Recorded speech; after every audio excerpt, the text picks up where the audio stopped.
Assalamualaikum warahmatullahi wabarakatuh. Madayaw, ugmayong adlaw kaninyong tanan. Magandang araw sa inyong lahat.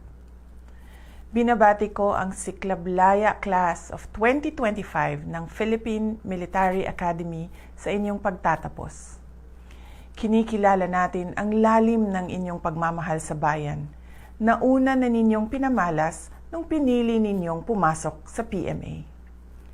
You have chosen the life of selfless service that only the brave, the courageous, and the real patriot would choose, demonstrating strength, integrity, and honor before a nation seeking to overcome institutional abuse of power and extreme inequalities impacting mostly the poor.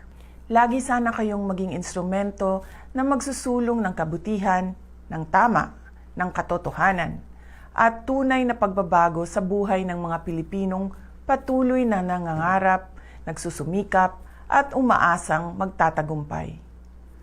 Huwag sana kayong maging kasangkapan ng pagmamalabis, pagtatraidor, at pagpapahirap ng mga nasa kapangyarihan sa mga kapwa Pilipino na katulad ninyo ay matapang na naninindigan para sa kabutihan, sa tama, sa katotohanan, at sa tagumpay ng mga Pilipino.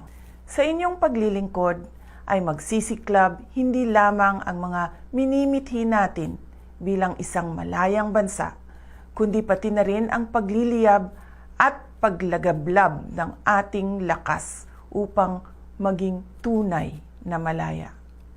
I trust that you will continue to personify the virtues that shaped your military education and enabled you to become commendable cadets with courage, integrity, and loyalty to your noble path of duty. Keep the fervor within you burning and continue building a bright future amid every hurdle and challenge in these times of uncertainty, so you may stand as a beacon of hope and strength to our hopeful nation. May you always strive to restore and uphold the values of an independent, non-partisan, and professional institution, one whose sole duty is to defend the Constitution.